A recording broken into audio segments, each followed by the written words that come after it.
Welcome, Katy Vernon. Hi, thanks for having me. Yes, Katy is no stranger to the studio. You are maybe our most popular guest. Really? Yeah, I think Oh you've my been gosh, on more that's than amazing. anyone else. So. Well, then it's extra embarrassing that I have to get the secret directions every time. No, It's that's hard. fair. That's fine. But actually, well, first of all, you prepared me well.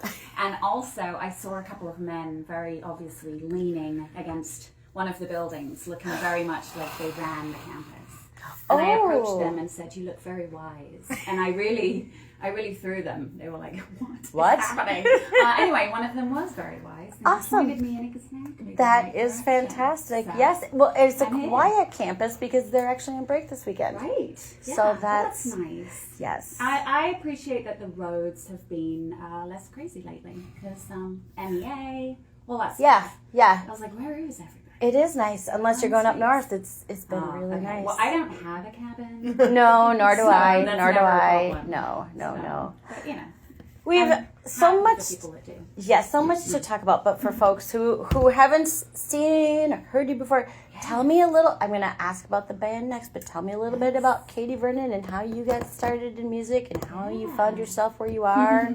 I know, it's been a long road. A long and winding road. Yes. And yes, I saw Paul McCartney. Nice I'm slip thinking, in. you know what? He's got 30-something years on me, and his stamina was just amazing. So yeah, I've been, a singer-songwriter my whole life, kind of noodling around songwriting since I was about 12, trying to figure it out. And I've had a couple of bands. For about 10 years, I had the Katy Vernon band. Like post-pandemic and just with everything going on in our world, I kind of lost my confidence a bit and kind of thought, ooh, am I done? Do I have anything to say? And I realized I actually have a lot to say. Today being a perfect example of, I really felt like I'd lost my voice. And I have found writing songs to cheer myself up and get myself out of that. Also then on a larger scale has made me feel like, we all have a voice and we need to use it. And for me, that's through music. And I'm thrilled to have a new band of people that, like these songs and they like me and they believe in like just getting out there and really just trying to, we don't make angry music. We make music to just try to fire people up and encourage them. Like you have the power within you and you do not need anyone to stomp that out of you, No, and I think one of your songs that for me was like, ooh, I think Katy's taking a different turn, was off the Me Too Minneapolis album, Shine. Yeah, and so we re-recorded that. And yeah, it was the first step in, I've always been very, a bit kind of navel-gazing as a songwriter. I think most of us are. We're like, I am working through some things and I have some amazing insight and here it is. And I've fallen into that and it's been a coping skill, for me to like dive into my feelings, and explore them. Shine and just doing a project and putting my head in that space of like, what do I want to say as a woman in music? It was kind of like, do I make a huge statement? And anytime you try to write an important song or a song that will mass appeal to other people, I think it's kind of, a nail in the coffin of being creative. But I really did think, I'm at a point, at this career, I've been at this for like 30 years, stomping around stages and hanging out in stinky green rooms and, feeling mad I'm not on the radio enough and, all this stuff. And it really made me feel like, what, I want to use my platform because it's a privilege to stand on any stage, especially on a weekend night, especially with people showing up. Like that's a massive privilege. And I've, to the nail climb myself to that point, and I just want to be really grateful and shine that light on other women, bring in other women on the lineup, bring in a student who's learning an instrument and give them the opening spot for a show. I mean, all of that makes me feel better. It's real just one-on-one empowerment, and you feel good when you just keep opening the door up and welcoming more people along. It just makes it better for everybody. So yeah, we've re-recorded it too. So that's really awesome! Because I really like it was a song of joy and an album that was not all songs of joy, nor should it have been. And I'm not right. but I worried, like, is this an important thing to say? But I was like, yeah, I think it will be a nice counterpoint to some really raw, vulnerable songs, some angry songs. I'm here for all of it. Right. But the way I wanted to use my voice on that record was to just highlight, we're in this together, and you should always try to bring other people along. No gatekeeping. No, like, we've got one lady on the bill, so you can stay home. That's our quota. I've been told this. Oh, things. yeah. I've lived that. And then, just for another joyful layer, I have other women in the Twin Cities that join in on the chorus. And they volunteered to send me those backing vocals back in 2020 when we made the record.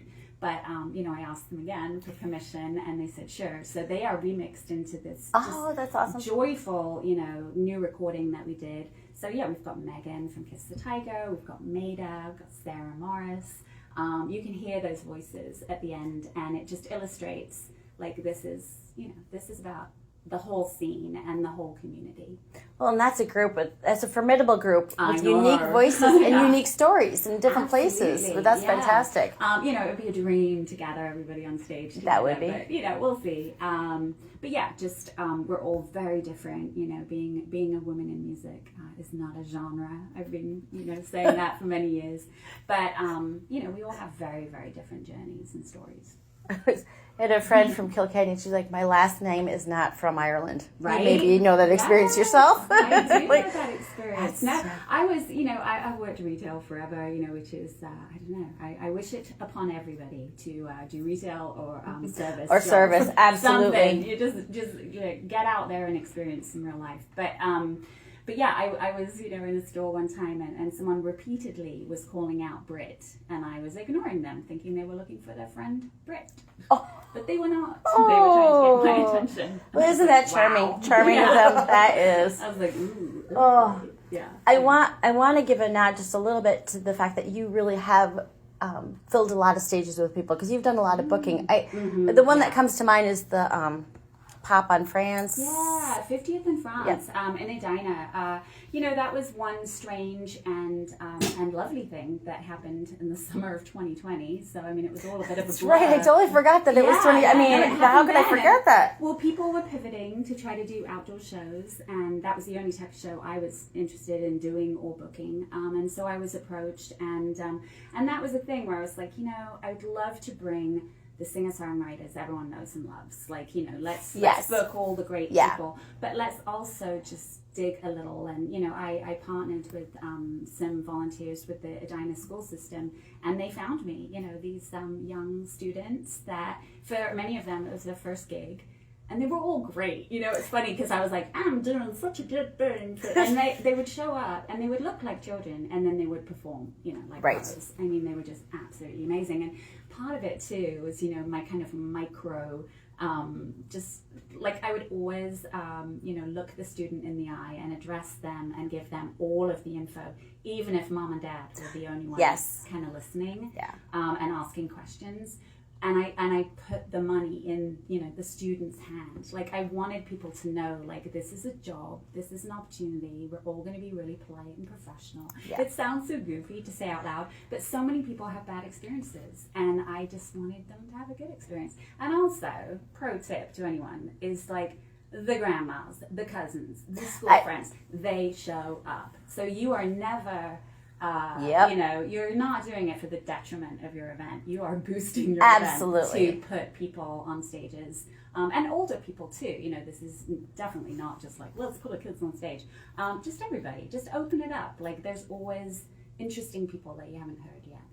Well, I think it's fun to have different generations on set, because people do bring their people, and it is a great way, especially when someone's young, that their friends are going to get an introduction to music and live music, and fair dues to the Taylor Swifts of the world. They don't need our help, but there's local music, and we're not going to have any more Taylor Swifts, so we don't start with the local music. Exactly, and she's inspiring, generation. Oh yeah, no, I know shade. Guitars, and it's awesome. But yeah, she doesn't need our help, and she certainly doesn't need to sell 25 versions of the same vinyl. No, hey. No. Well, if it's working, it's working. It is working. Yeah. All right, I said I would ask now more about the favorite girl and what's going on. And so favorite girl, and I always like to point out the spelling, because for Google, please put a U into favorite. It's funny because I said, favorite girl with a U, and a lady came up to me after a show. We've only had a handful of shows. We've had about, I don't know, 6 maybe so far. And she was like, so it's girl with a U? And I was like, no. Like, that spelling just like was like nails on chalkboard. But yes, I should have been more clear. So yeah, we're a group. I mean, you know, it's kind of it's a joke on many levels. I was like, what is your favorite girl group? Wouldn't it be funny if they were called Favorite Girl? Like, that was funny. As I said, it all came out of really serious insecurity and feeling like, ugh, no one cares anymore. I'm old. And so it felt kind of funny to think, you know, I just want to be someone's favorite girl again.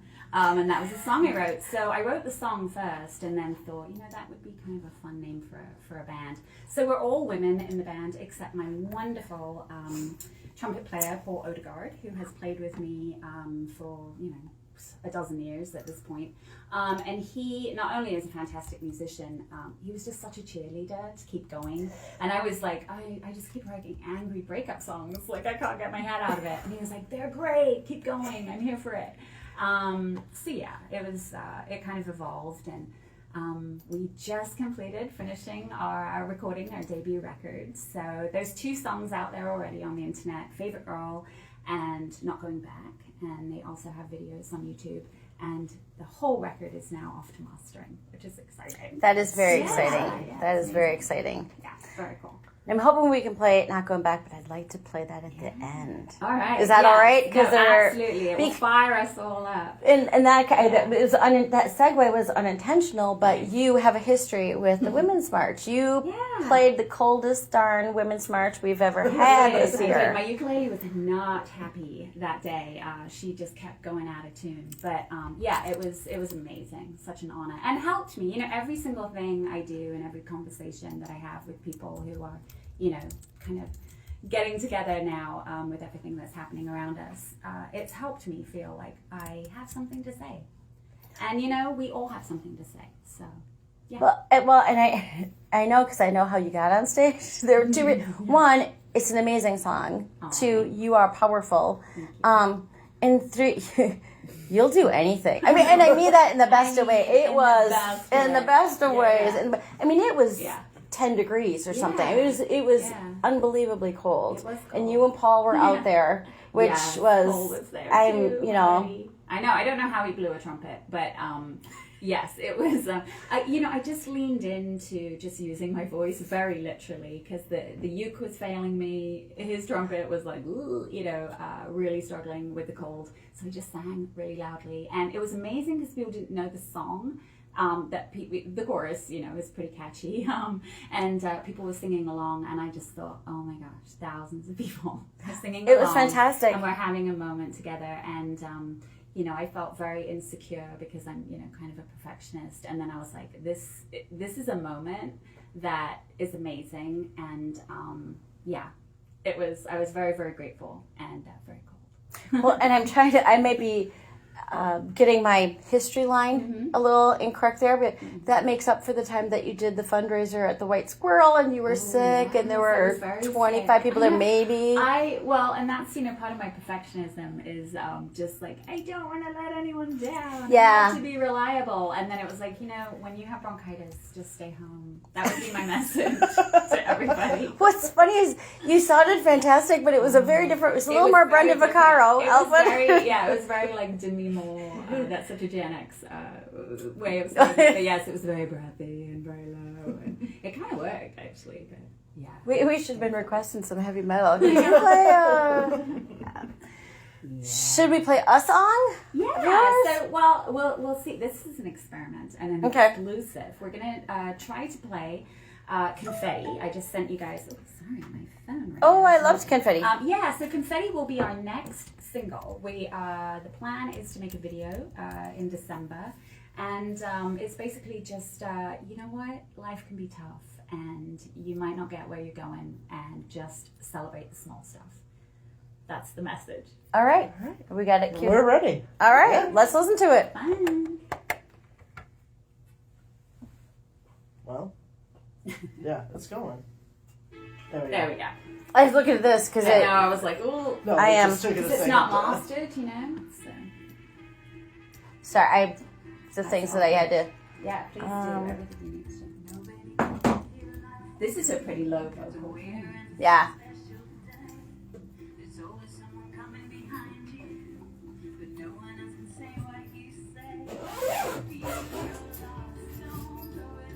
I'm so excited to make a video. We're gonna film it at Mixed Blood. And Awesome. you know, on these bits where we're like, man, I'm just miserable and working, we'll be in the offices. Oh, nice. And then we can dance around the building. Then we can like do a section. There's only 3 sections. We can do a section where we're all playing instruments. It'll be really fun. That would be very fun.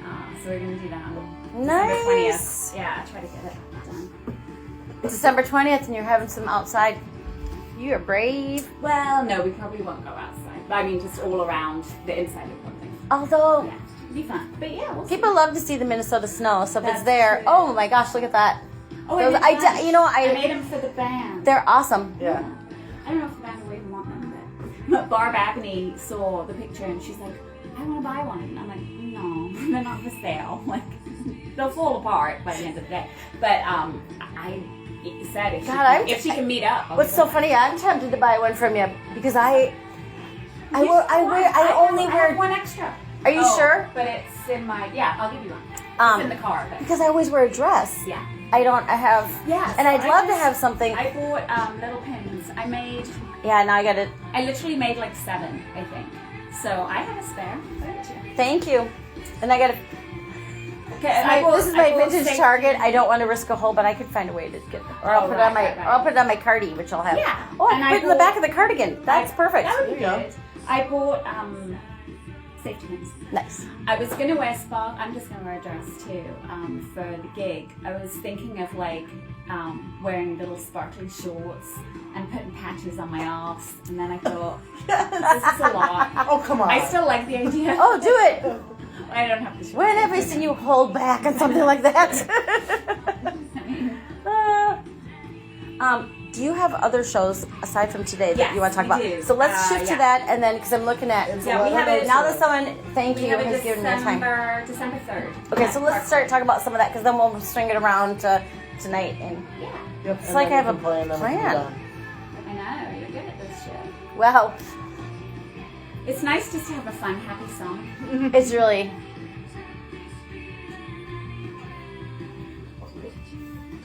Well, I know you always say, oh, you're easy and da da da, but I really appreciate being here. Thank you. Oh well, that's. I mean, also we like your music. There's Thanks. that's just accidental, but sometimes. Okay, and I'll do the call letters. I think people need to know. That was Katy Vernon, who we have in studio on Mostly Minnesota Music on WMCN 91.7 FM in St. Paul.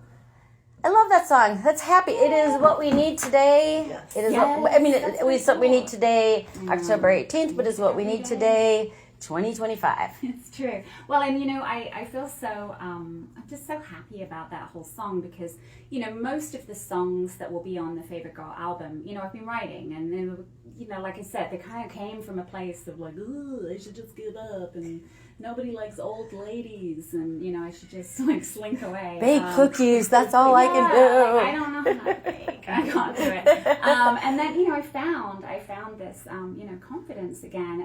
And so that song and then another one called Kissing Boys were actually written once this final lineup of the band, you know, came together and we had a couple of gigs under our belts and we were doing regular, you know, rehearsals and, you know, all that real band stuff. And it was like, I wrote those songs, introduced them in a band practice, and they sounded incredible, you know, by the end of like 1 hour. And I was like, oh my gosh, we're doing it, you know, and that's a very joyful thing to like in real time make it, because the people in the band, and you know, that's Ali Picala, Daisy Forrester, Elise Emmanuel. Elise won't be playing with us today because she's home with her newborn twins. Twins! I visited them a few times and they were so amazing. But yes, she's on break as long as she needs to be. You know, all of them are just such talented, wonderful women. And not coincidentally, as far as I'm concerned, they all came through the She Rock, you know, girls rock camps. So they've been playing since they were teens. They just have this inner confidence and camaraderie and all this kind of just like, to them it's like, why aren't all drummers women? Why aren't all bass players women? Like, it's not a weird thing for them. And shout out to my Abbas the Literally Fab bandmate. That's just one of the things she does. But Jenny Case, a lot of people in town, know Jenny Case as the bass player of the Flaming Nose, or they've seen her do other things, or they've seen her in the ABBA tribute band we're in together, might not realize that she is, I don't know how long it's been going, at least 10 years, probably more. But she has been empowering, young women and non-binary youth, and older, women too. She does a women's rock camp. So I just encourage anyone to look it up, because I am benefiting from these top-notch musicians that, they're all women, and they empower me. And just explain in a few sentences kind of what it is, what people do. Right. Yeah, I'm like, oh, am I talking too much? Okay, no, to clarify, so look up sherock.org, I think is what it's called, or it's sherock, you'll find it either way. And it is a week-long intensive summer camp for girls and non-binary youth, and they literally put an instrument in your hand. It's summer camp, so you sign up like you would anywhere. Your kid shows up, they put an instrument in their hand, they form bands, they're encouraged to write their own music, they can also do any kind of covers that they're shown how to do, and then they do a real showcase at the end of the week. It's packed, and they've made their own merch, all that stuff. And, cynical, me, when I showed up and, cheered along my goals, because I have 2 daughters and they both did these camps, I would look around and think, yeah, clubs are never this full on a Thursday night, kids. Like, get a taste of the real world. But, they're rock stars for a night, so that's good. I get a taste of it. And it's just hugely empowering. And, I will never forget when Daisy Forrester joined the band, because we had the incredible Bob Brinstead up until then, who played on the 2 songs we've released so far. But, Daisy replaced her. And when Daisy walked into the practice space and saw Elise and Ali on drums and lead guitar, she got completely starstruck, because as an 8-year-old, she was a fan of their Fantastic. their teenage band. You may have to explain your relationship to Daisy Forrester. My relationship to Daisy Forrester? Well, she's not my daughter. Oh God, that was not funny, because I always confuse it. I'm so sorry, Katy. No, but it's. I would have made that mistake sober, as they say. I was like, well, I don't have. Sorry. She. The best way you can leave a band is the way that Bob Brinstead did it. She's in Turn, Turn, Turn. Yes. She's a Twin Cities legend. Yes. She's a phenomenal bass player and a top-notch human, and she was just too busy. And so, she's like, I love the music, I love what you're doing, I believe in, the empowering message of the band. I don't have time. I know someone who would be great. And then She made the introduction, and it was just the smoothest, best way. Because, it's hard. We've been through an almost entire lineup change since I dreamt this up, and you just have to find the right people. And the right people, sometimes it just comes down to scheduling. So I feel very, very happy. The right people have lives, and I know. Yeah, one's had twins, and one's had. Right. I think the older you get, the more respect we have.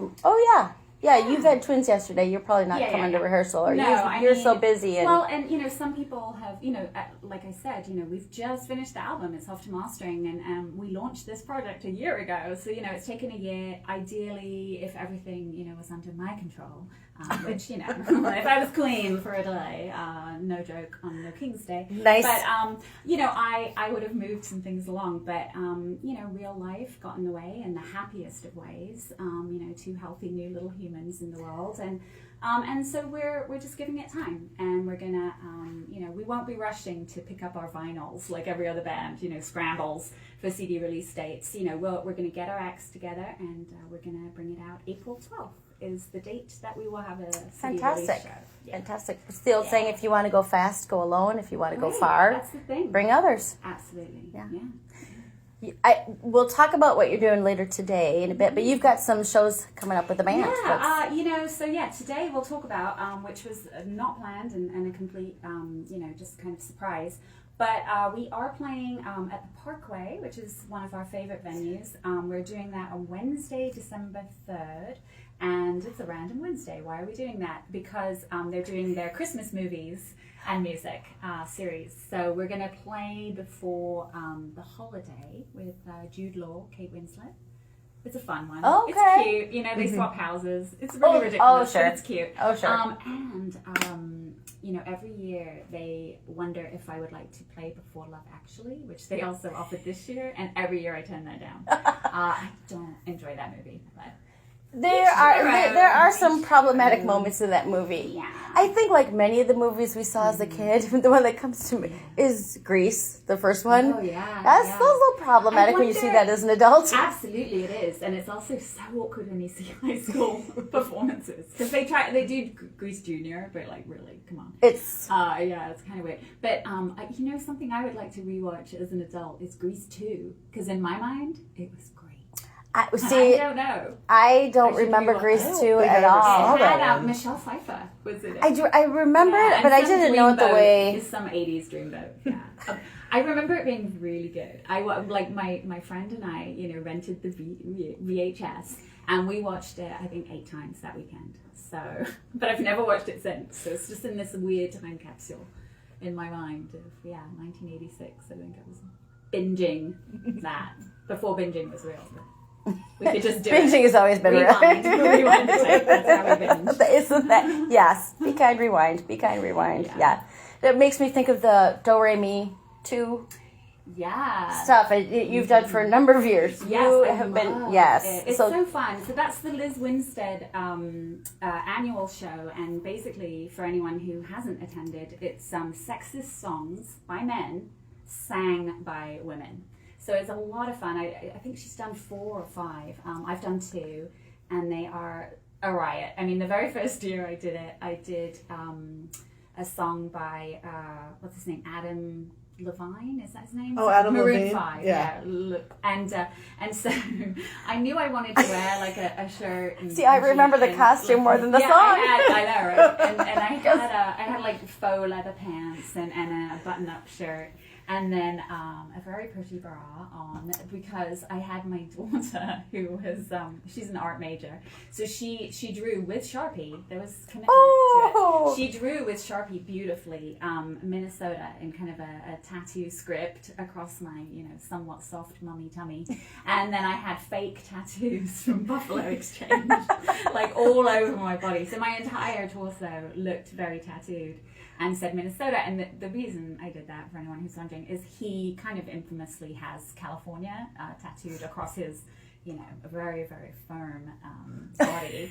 And anyway, it was a gross song. It's just a horrible, horrible song. Basically, like cannibalism / stalking. I mean, the lyrics are insane. So I performed it and then ripped my shirt open. It was a stop show moment. It was a stop show moment. I'd like to think in a good that way. my singing, you know, had justified it. You know, it wasn't just the gimmick. But Oh it was no! very I mean, fun. the whole performance was. But you know, years later, you're going to remember the. It was You know. good, yeah, and it's funny because you know, I felt in that moment like, you know, I didn't feel that great about, you know, my tummy and how I looked, but I was just like, you know what though, that's why it's funny. So yeah, You looked fantastic. I mean, you looked fantastic, but it also is like, you know, It was we just fun. all, you know, it turns out. Yeah. I mean, you know, it just, for me, you know, I just always think it's funny that, you know, women in music, I saw this thing once, that was a photo of some event that Beyonce stood next to Ed Sheeran, and you know, no shade to Ed Sheeran, but it was hilarious because Beyonce was Beyonceing. I mean, Right. She was just glowing. She was just like she had just landed from the heavens. And then, you know, Ed was kind of this scruffy, you know, had kind of a cardigan and some, you know, wrinkled looking, you know, pants. And it just said, you know, the expectations of women and men in music. And it's so true. We are expected to be, you know, forever young, sexy fembots, you know, that know how to do choreography, you know, and then... In high heels backwards. And it was like, you know, that's fun to do. I enjoy doing some of that stuff, but give me a break. Like, Yeah. you know, if I could just age and be, you know, ever more crinkly on stage and sing about the road and my feelings, and, you know, you can do a very different career path. No one expects men to kind of age that way. But Adam Levine maybe is the exception. He's definitely maintaining some standards that I couldn't pull off. So. Well, but I think that the door is opening now more to people. I think of Cindy Lawson, who wouldn't mind me saying, you know, and also good. She had a resurgence after a longer break than you had, you know, and a lot of artists are coming where it's not, and people are going out to see. Well, and we're seeing each other do it. You know, it's like we're empowering each other, and I don't mean to say like I'm doing anything, but you know, people will tell me, they'll message me. You know, it's funny because I have a history, you know, and I will never name names, but I have a history in my Facebook Messenger of actually quite old men, like older men, you know, people older than me, that write to me and say that because of me being brave on stage, and I'm like shaking my ass and, you know, doing whatever, but they actually, you know, like dozens of these older men have said they've picked up that dusty guitar in the corner and started like playing again because of me. And I'm like, you know what? I'll take it. More power to I'm not in this to inspire men, but hey, that's a bonus. I love it. Right? I want everyone to feel good and play music. You know, just being cheeky. I'm not anti, you know, anybody, but well. Well, that might be a transition. Yes. That might be the transition. And we've got two things to talk about. Yeah. One, we let's speak for just a hot minute about No Kings, and then we'll talk about the after party. But because they're intertwined, so perfect. I mean, you know, I posted on Facebook this morning. You know, it's my little stand for the day, but it's just the beginning of the day. Just to give it some context, you know, I'm an immigrant. I never call myself an expat. I think that for me conjures up, you know, sipping tea in India. You know, that's not. I don't want to align that way. But you know, I'm a white, straight, from an English-speaking country woman. You know, I came here legally. Blah blah blah. All of that was a privilege. It's just the luck of where I was born. And, you know, and the choices that, you know, very limited choices that I kind of had, you know, I met and fell in love with an American, and we had to figure it out. You know, there was a lot of paperwork, it was expensive. I chose in 2008 to become a citizen because I wanted to vote. I realized I'm far too opinionated to not, you know, and so I became a citizen. And again, that was a choice and a privilege to be able to do that. And I'm proud of it. I love America. I'm not giving up on America. Like people ask me if I want to leave, and I'm like, well, why? Like this is a country full of people that do not want to be, you know, to have massive sweeping decisions made by the sweep of one person's pen. Like that just shouldn't happen. That is not what America is. And so, you know, put your money where your mouth is. I'm a very privileged woman to have, you know, gone through the immigration system myself and been able to navigate it and afford it and all of that. And I believe that, you know, I've earned the right to have freedom of speech in America, and I'm going to use it before we all lose it. Before we all lose it. I mean, I think that is one of the things. So today is No King's Day for folks who've been sleeping. There are, I said earlier, 2,500 marches, events happening across the country. I think, so if you're not in the Twin Cities or you don't want to make it downtown, if you go to the Women's March Minnesota website and click on calendar, I added 70 events in Minnesota. And I know I'm behind on that. So there are... That's incredible. And, I mean, it just shows that, you know, you can participate in a very easy, gentle way. You know, I don't think anybody should be, you know, driving downtown or taking to the streets or, you know, doing anything that makes them uncomfortable. But it's like, it's such an easy lift. And it makes you feel good. You know, when you volunteer somewhere and you show up and everyone's bagging some little dry food and you're, you know, putting a sticker on it and sending it off, you feel like you did a good thing. Well, you can get that just by standing next to somebody and having, you know, just having that solidarity. You know, people in other countries are like, what are you taking to the streets? Well, we are, you know, but we have jobs tied to our health care. You know, we cannot just, you know, a general strike. How would we do that in a country that doesn't feed or look after its citizens? Well, and that's a huge part of it. It's easier to have a general strike when the government is doing more, when there are more government jobs and there are more government services and there are more support. From here, so much of it is in the private sector.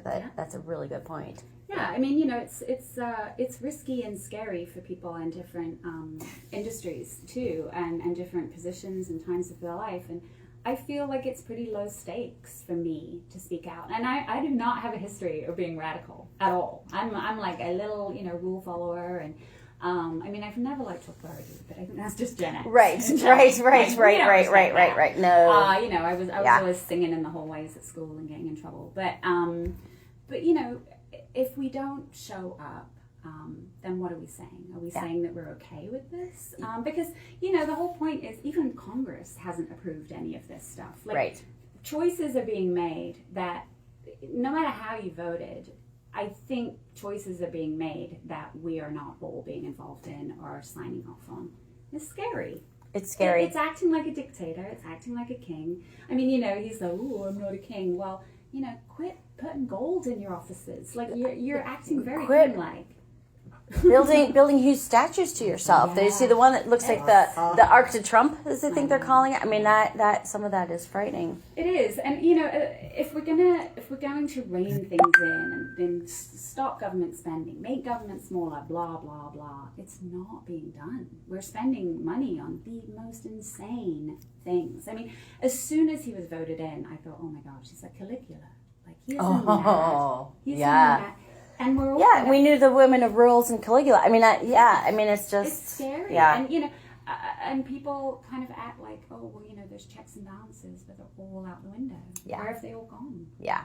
So I don't know. It's well, but I refuse to give up. And for me, what I'm saying about it feels almost like volunteering. It feels like you need to stand next to people that are letting you know, like, we are being gaslit by this administration. Yes. They're literally going on TV and saying the evil Democrats have shut down the government. Well, anyone that brings any kind of thought to that discussion knows that they're just trying to slip through and take healthcare away from thousands and thousands and thousands of. I'm one of those people.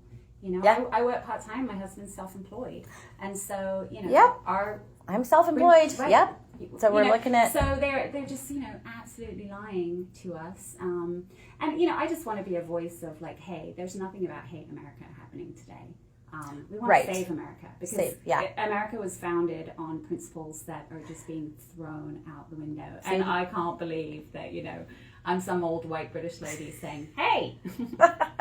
Your founding principles are not being, adhered to. It's insane. It's crazy. Yeah. For folks who are on the campus, I will say that today there is a march. I'm afraid I don't know what time, so you might have to skedaddle on Fairview and Randolph. So that's where Mom's going today. Right. I wouldn't be surprised if there isn't something on Summit and Snelling or Summit and Selby. Summit and Selby has different marches on Tuesdays and Thursdays for sure, and then Fridays there's a march on Summit and Selby right in the corner of the campus. So it's a lot of these are walkable, they're easy, it's addicting in the best way. It's like starting to, well, I'll say train for a marathon, but I'll say starting to walk you'll walk 6 blocks, then you walk 12 blocks, and you get stronger. Yeah. And I think that's what a lot of these marches are doing for us. We're building up a muscle that we need. Yes. Yeah, we are. And, I do hope that people, just understand, like, it's not a day to scream angry messages. Yeah. I feel a lot of compassion for people who have been sucked into the lies and the spins of the media. It's scary to see people. And I don't want to live in a country that others each other. It's everything that I'm against. And so I kind of watch myself, with my own language. I try not to, use the word MAGA. I think it's an ugly word. It sounds too kind of like you're MAGA. It's like, I don't like that. And so whatever, that's just my personal choice. But I was thinking the other day, if people are going to start, saying Antifa, is this thing, I think, are you pro-FAR? Yeah, I just see you supposed to do it. Yeah, that is literally all you're saying. Right. And if you're pro-FAR, you need to look within yourself. Yes. Because that's kind of silly and scary. I'm going to shift gears only because I know 3 of us are going to go to the No Kings rally that is downtown Minneapolis. So you can take the train there. Just get off at the U.S. Bank Stadium. Yeah, at the Commons. It will start at 1 o'clock. might be some music beforehand. So we will be doing that. Yeah, both of us are blowing up here, Katy. I'm sorry. I have my ringer off, so I don't know why it's happening. Anyway. Yes. So we are going to hustle things up a little bit because we might be cutting this a little bit short. But the thing, our reward for going to the March and the Rally is the after party at the Hook and Ladder. Starts at 4, goes till 8, and the headliner is Favorite Girl. Yeah, I mean, what a joy. You know, it's funny because I was like, oh my gosh, are people available? Can we do this date? You know, all this kind of back and forth, you know, whenever you're trying to organize something. And then it literally sunk in about 3 days ago. I was like, wait, my new band is playing the Hook and Ladder, one of my favorite venues in the cities, on a Saturday night, and people are going to show up. What a gift. So yeah, I'm just so grateful to be a part of it. And you know, the Hook are so generous. And they so have been supportive. fantastic. You know, if people are not familiar with the Hook and Ladder, you know, pretty much every Sunday on their calendar, they're letting local nonprofits and groups use their spaces, and you know, when they could rent them out, you know, for I'm sure a lot. And they are just always very supportive of causes, and they know what they're doing. They're very, very professional. So I'm just like excited to be gathering with people. That will be exciting. I'm really glad I don't have to promote the show because it's going to be full. You don't have to, because we are already. It's full. I will say for folks who are listening, it's a free show, although it's a fundraiser. When I say it's oversold, that's not. But we over reserved. Thank you. That is a much better way to say it. Over reserved. So having a ticket does not to get ensure clarity, because I was like, should I still be telling people about it? And they said, you know, just show up at 4 if you want to get in. Yeah, that's kind of it. It's going to be busy. And I think that there'll be some. You know, nobody will. I mean, few people will stay the far. So few people are foolish enough to stay for a full day festival. I'm looking at you, Langan. Don't look at me. I know. I'll be there till the end. But I absolutely understand other people not choosing to do that. And yeah, I mean, if you can't get in today, you know, there'll be other. Well, and if you can't get in, there's the brewery down the street, Arbiter, yes. and we have kind of reached out to them, and so we're sending folks and there. That's a nice space. Yeah, we're down where I think there was that brewery that held music. And it had Harriet Brewing. Yeah, that is kind of the initial space. But also there's Moon Palace Books. There's plenty of things to do on that corner. Yeah, exactly. So, all right, this is now when I think we should be playing your song, if that's okay. Yeah. I'm very excited. So, you know, it's funny because I wrote Not Going Back is the name of the song. And I wrote it kind of inspired by, you know, 2020. And, you know, there was a glimmer of time, especially in 2021, where I felt like things were opening up a little bit. People were attending shows, telling musicians like, we missed this, you know, and it was lovely. And I thought, let's all be better people. Like, we can all come out of the struggles of the last few years, hopefully more cohesive and supportive of each other. And I don't want to go back to how things used to be and kind of screaming at each other. And we went back. So the song felt a little bit like, oh no, but we did go back. But it's just it's a call of resistance, and there are people that want to, you know, strip away the Civil Rights Act. They want to, you know, have women have no access to health care. It's scary, huge slides back, and I can't believe there are actually people that want that. I know. I think it was the good old days, and I refuse to go back. And this is my little song of solidarity with everybody that feels that way. All right. And is it queued up? It is. Yes. I was feeling tan. Yeah. You were excellent. Not Going Back by Favorite Girl. Yeah. You guys are great. I would have made the same mistake. I was typing in Katy Vernon. Okay. Yeah, and that was like, oh no, but it's not. Those are the things that you're like, those are the things had I slowed down, it would have made sense. Yeah. No, those are the things that are annoying. And the thing is, it's like, if you looked it up on YouTube, it's under Katy Vernon, because I'm like, do I want to start a whole new Favorite Girl channel? Not really. So and my website is katyvernon.com with pages that pull abbasalutely.com just for that page, and favoritegirl.com just for that page, because I'm like, I just want to have one page. Yeah. So you can always just get the domain name and point it to that That's page. what I have. Yeah, that's right. I thought you did. Yeah. So I pointed them to the page. So I'll sign an email, you know, favoritegirl.com, knowing that that will take them there. But they can still get to the rest Yeah. of Katy Vernon stuff. All right. All right. All right. So what do you have to do to make? Do you do the rest of the show just preloaded? We're just gonna go with the Autotron, especially because we It's would fall break. maybe have stayed longer, but it is fall break, which I didn't realize. You know, I usually try to get this all. So that Obviously, takes the this pressure off of it yeah. then. Oh, good. this will not get up until tomorrow. You know, I usually like to do it the day of. So after this, we'll just do the sign off, and then we have to do my brother's. Yep, I have it all queued up. My weirdo brother. I'll turn this off. Is that because I want to make sure we.